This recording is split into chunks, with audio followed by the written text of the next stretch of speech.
Hello guys, मैं अर्पण अहिरवाल आज सबके सामने वापस से एक नए ब्लॉग में। आज इस ब्लॉग में आपको मैं बहुत अच्छी इन्फॉर्मेशन देने जाता हूँ जो मेरे दिमाग में बहुत क्वेश्चन रहता था तो मैं इंडिया था कि how to apply for a US visa.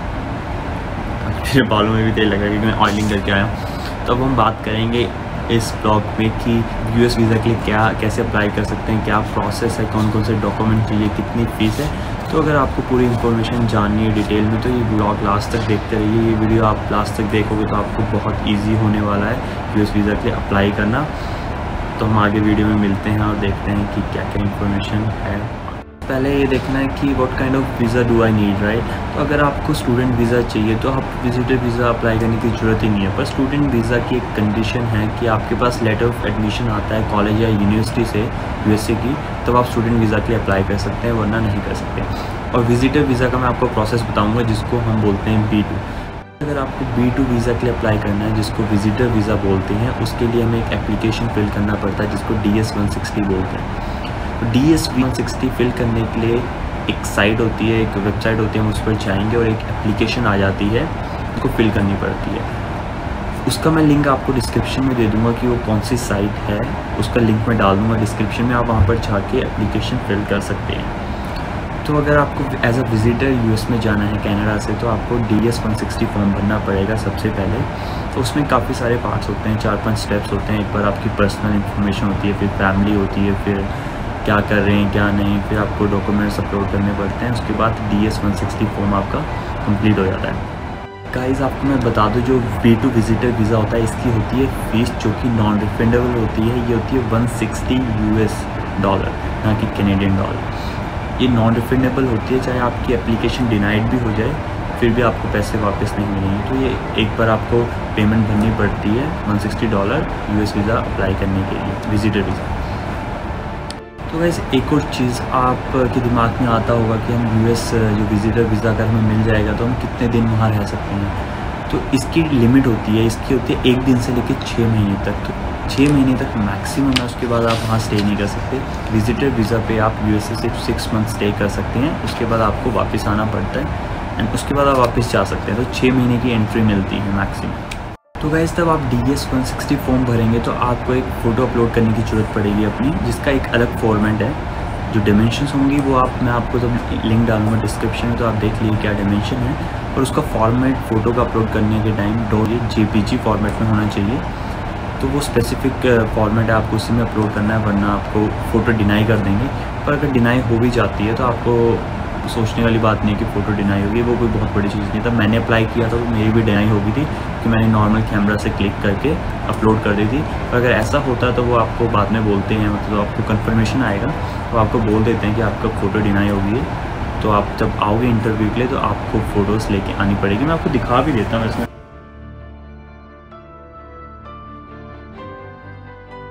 तो ये साइज़ होना चाहिए, आपको दिख ही रहा वाइट बैकग्राउंड, और ये कोई USA का साइज़ है।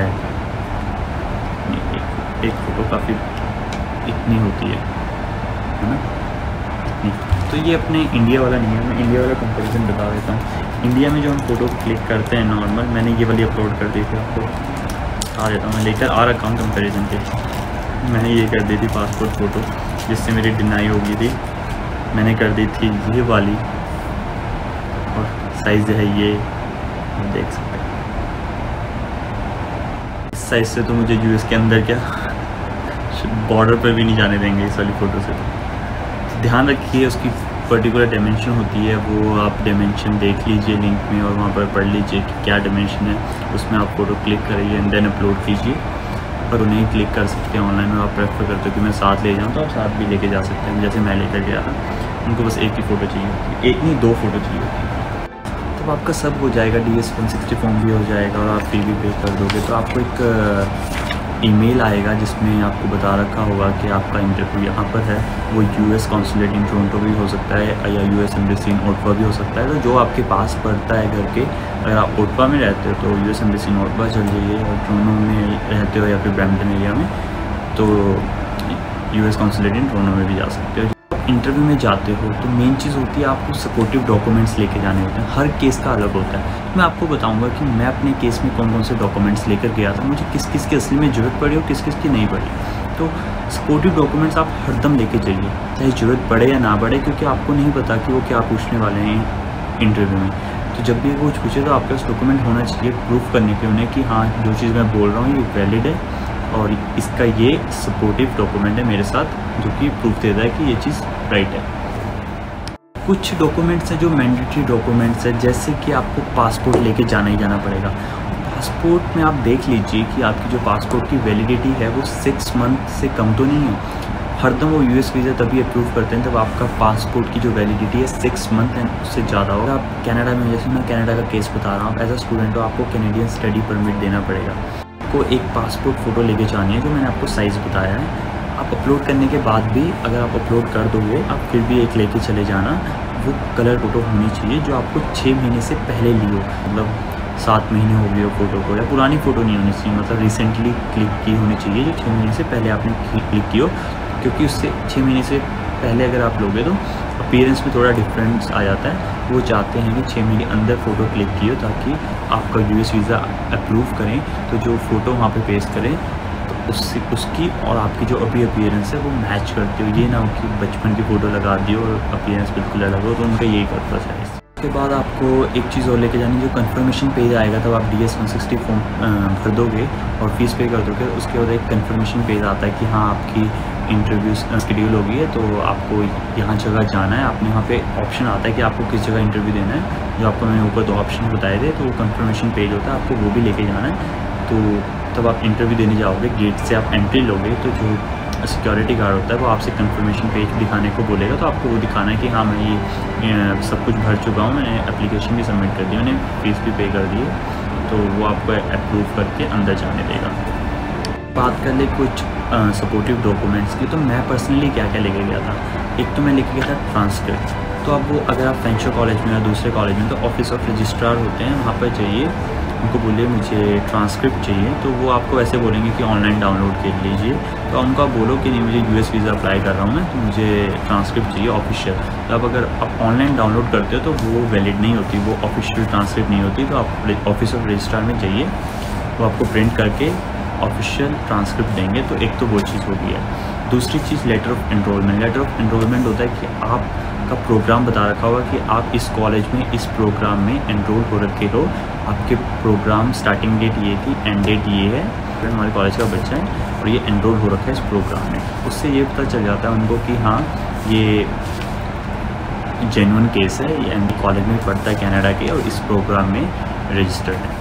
दूसरी चीज़ आपको देनी है बैंक स्टेटमेंट। बैंक स्टेटमेंट आप, मुझे पता नहीं था कि बैंक स्टेटमेंट कब की निकलवानी है, कितने पैसे होने चाहिए, तो मैंने महीने पहले, मतलब 1 महीने पहले उसमें थोड़े पैसे डलवा दिए थे, $2000, और उससे मैंने बैंक स्टेटमेंट गया था। मेरा बैंक स्कोशिया बैंक था, मैं स्कोशिया बैंक में गया, मैंने वहाँ से बैंक स्टेटमेंट निकलवाई और मैंने जो वहाँ पे फ्रंट डेस्क पे बैठे होते हैं मैंने उनको बोला कि मैंने यूएस वीज़ा के लिए अप्लाई किया है, तो मुझे ये ऑफिशियल बैंक स्टेटमेंट चाहिए। तो उन्होंने स्टैंप लगा दी थी, बैंक स्टेटमेंट निकाल के मैं आपको दिखा भी सकता हूँ, ऐसे कोई बड़ी बात नहीं।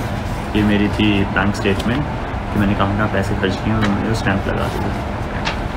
तो एक तो बैंक स्टेटमेंट हो गया है। अब दूसरी चीज़ क्या लेके जा सकते हैं, आप पे स्टब भी लेके जा सकते हैं। अब जहाँ पर काम करते हो वहाँ की पे स्टब आती है, वो पे स्टब भी ले लीजिए। उससे ये प्रूफ हो जाता है कि इसके पास सोर्स ऑफ इनकम है और अगर ये यूएसए जाता है तो ये इजीली अफोर्ड कर लेगा हर एक चीज़। और इसके पास रीज़न भी है वापस आने का कि इसके पास जॉब भी है एक और ये पढ़ाई भी करता है, तो ये वहाँ पे स्टे नहीं करने वाला। उनका मेन पर्पज़ यही होता है इन सपोर्टिव डॉक्यूमेंट से कि एक जेन्युइन केस हो, ये वहाँ जाके इलीगल ना रहने लग जाए। अगर आप ये दिखाते हो कि मैं एनरोल भी हो रखा हूँ कॉलेज में और ये मेरी ट्रांसक्रिप्ट है, ये मैंने इतने लेवल कर लिए हैं और मेरी बैंक स्टेटमेंट ये है, मेरी ये पे स्टब है, जिससे उनको पता चलता है कि ईज़िली अफोर्ड कर सकते हैं वहाँ पे रहना और ये पढ़ाई भी करता है कनाडा में, तो वापस आ ही जाएगा।